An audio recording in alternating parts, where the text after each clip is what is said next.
library, I was like, I'm tired of thinking about like places that may be soundproof. I have been doing when I started my podcast, I was doing it in my house, but you could hear the cars going down the road. You can hear me flipping the pages. Flipping the pages was fine because I kind of like the aesthetic, because when I'm reading, I like to hear the pages flip. So that didn't bother me as much, but the cars going down the road, and for my podcast, it's not that bad. But for my audiobooks that I'm recording right now, I try to do it in my car while my daughter's at practice. And you can hear people shutting the doors and stuff. It's nowhere close to, where it need to be. Because Amazon, I don't even know, it's not even Amazon. A subsidiary of Amazon, where I record it, it tells you like the decibel levels of how you need to change it. And if it's too big over a certain amount of points, you can't use it at all.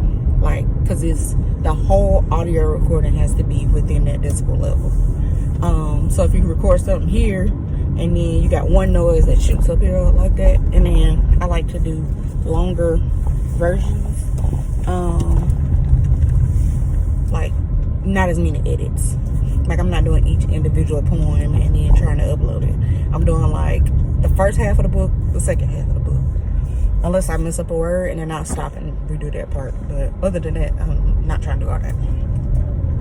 So I was like, let me just call the library. You see how red my face is? I wasn't even I just left my daughter to school. I was not even in the sun. I intentionally sat in the shade. So all the sun I did was walking back to the car at the end. And when I walked into the school, it was cloudy. I don't know why I'm trying to be a perfectionist about this part, and I'm about to leave again, but yeah. And y'all see how red my face is? My body is like, my mama's the same way, and my brother. Like, outside is not for us.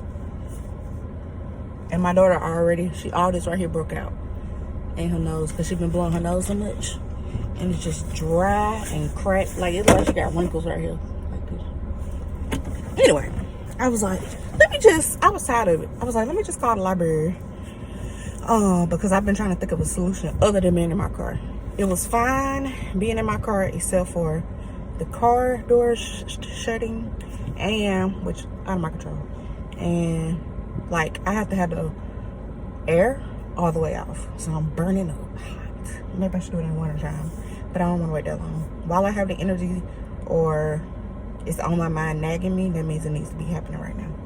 So I called the library, and I hate talking on the phone. Can we talk about that? I hate talking on the phone. I hate talking on the phone more than I hate public speaking.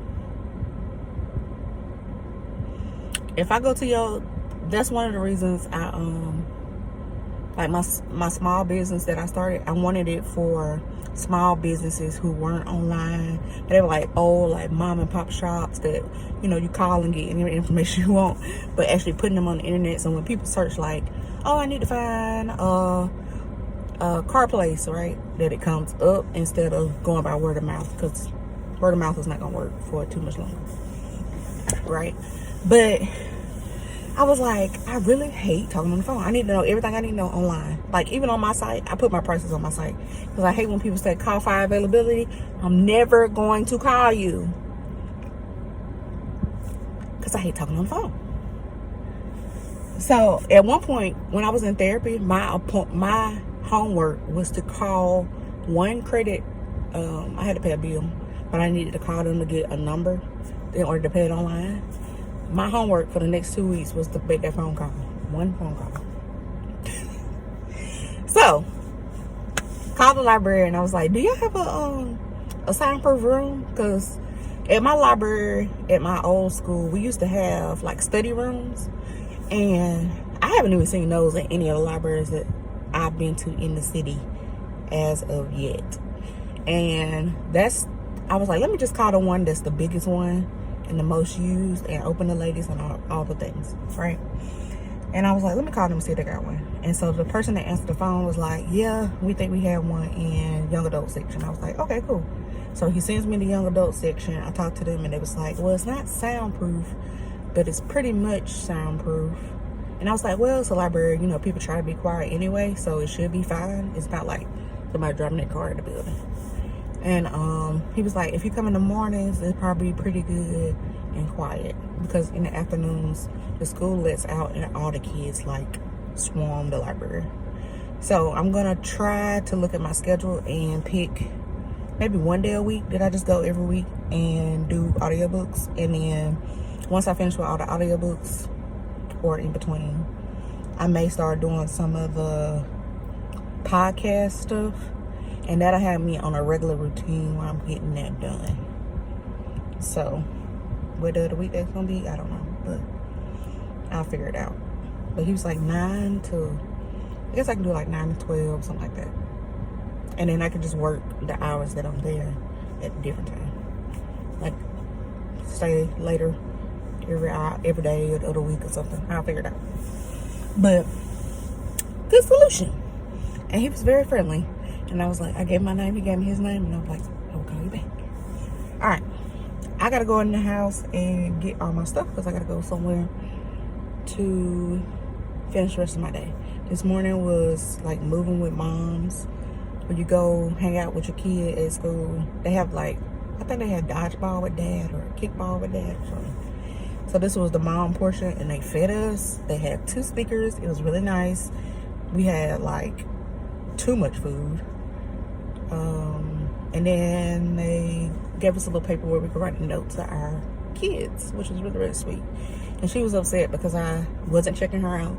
And I was like, it's really hard for me to come to these events that I already don't want to come to. I didn't say I already don't want to come to, but she knows I don't want to go. And then I get there, and then she's upset because she can't leave with me. So I'm like, is it better? I asked her, is it better for me not to come if you're going to be sad when I leave? Or is it better for me to come and you stay at school? Because I'm not checking you out. You need to be at school. And I'm working. Like I'm taking the time out to come see you, and now I have to make up that time to work at a different time, right? So she was like, after that, she's like, baby, the tears was gone, and she packed up and went on about her business. I was like, what just happened? I didn't expect to get an immediate response. That's why I'm like, my baby's growing up. I'm used to like this carrying on for days. You left me at school. But she was just like, well, that makes sense. Bye.